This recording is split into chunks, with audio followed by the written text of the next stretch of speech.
Today, to escape the hectic stress of life for a moment, I took a stroll through the cemetery in the town where I grew up. I saw lots of names I knew, but the main thing I noticed was how many American flags were adorning gravesites, and how many gravesites mentioned that the deceased had either died in combat or served in the military. If I were a good, loyal, patriotic American, the sight would have filled me with nationalistic pride and thankfulness for the soldiers' sacrifice, but it didn't. It filled me with sadness. There is no greater love than that shown by someone who lays down his life for his friends. But there is no greater tragedy than someone laying down his life for a lie.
And that is exactly what every soldier of every country who dies in battle does.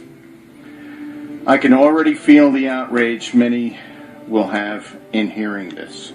The last thing the flag wavers, and especially the friends and families of fallen soldiers, want to consider is the possibility that rather than being a great and noble sacrifice for the greater good, for freedom, security, peace, whatever, those who died in battle accomplished absolutely nothing worthwhile.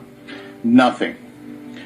Those who parrot the phrase, quote, "If you love your freedom, thank a veteran," end quote, are deluding themselves. The goal of the U.S. military has never been freedom for you or anyone else. It's a gang that engages in turf wars with other gangs, and that's all it has ever been.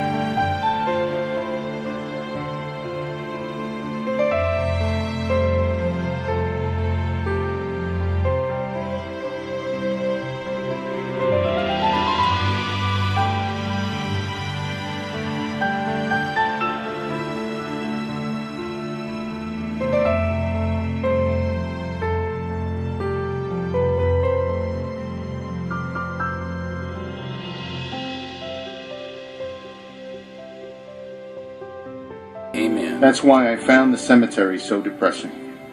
It's a travesty that so many courageous humans have died acting as pawns in games played by tyrants.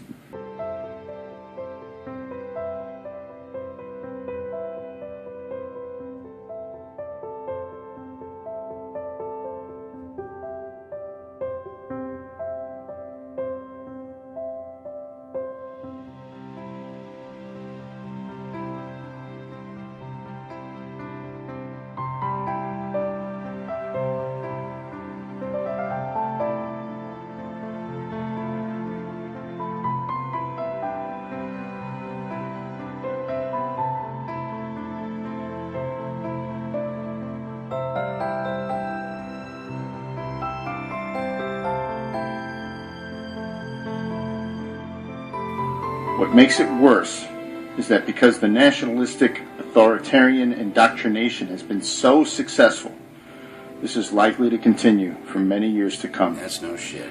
And perhaps saddest of all, it could be prevented if the friends and families of aspiring soldiers could set aside their blind nationalism long enough to see reality objectively, and then doing anything in their power to stop the person from becoming a mercenary for the politicians. Today, I stood over the grave of a young man who died in Iraq. The gravestone talks about love and service. I admit it made me tear up, but not for the reasons it would make good Americans tear up. It made me tear up to know that this young man, who by all accounts was a principled, giving, kind human being, had been duped into giving up his life for a lie. His courage, his integrity were thrown away for nothing. His death accomplished nothing. The young man's virtues were twisted and exploited to convert him into a tool to be used and then thrown away by some of the most evil people on the planet.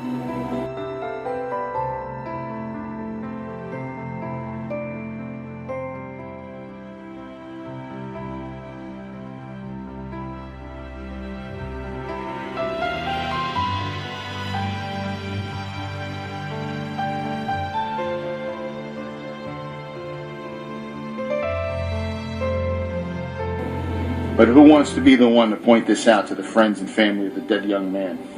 I don't. But what happens if no one ever points it out? If no one does, then the pattern will continue. Thousands of young men and women will continue to be trained to feel profound pride and pack mentality to the point where they will kill or die for a lie. And this is not unique to this country.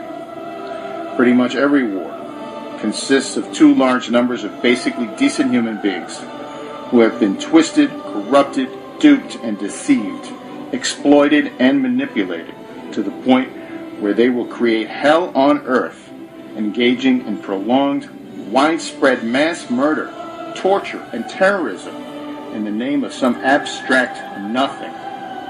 Sadly, both sides will do this, both believing their cause and their country to be righteous, and both being dead wrong, literally. The comfortable, easy, feel-good response would be to honor the fallen soldier, treat them as brave heroes who fought for freedom, served their country, to be thankful for their sacrifice, as if by giving their lives they somehow benefited humanity and justice. But that is a lie, and repeating the lie will only lead to more people dying for the same lie.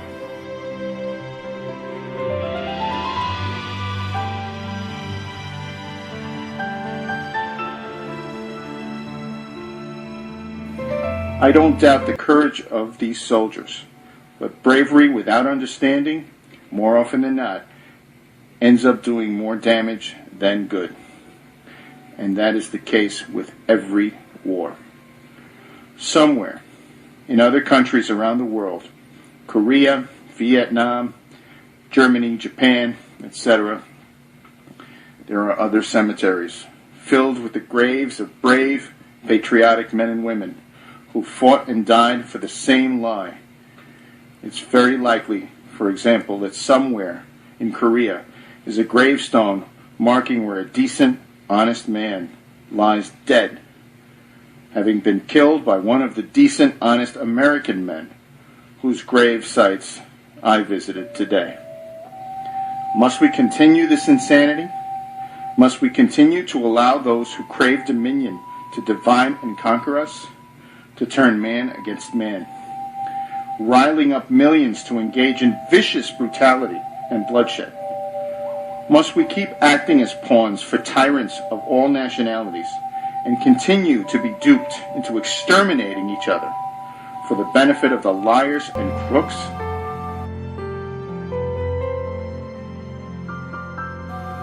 If I had a universal rewind button and could go back and talk to the young man for a bit before he joined the military.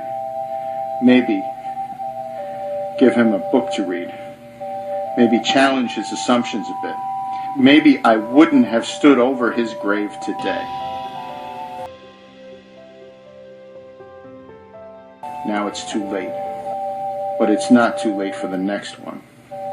However uncomfortable it might be, those of us who see through the lie must do whatever we can to keep the next generation from falling for it, trying to avoid making waves by repeating the lie that cost so many millions their lives does not serve anyone except tyrants and megalomaniacs.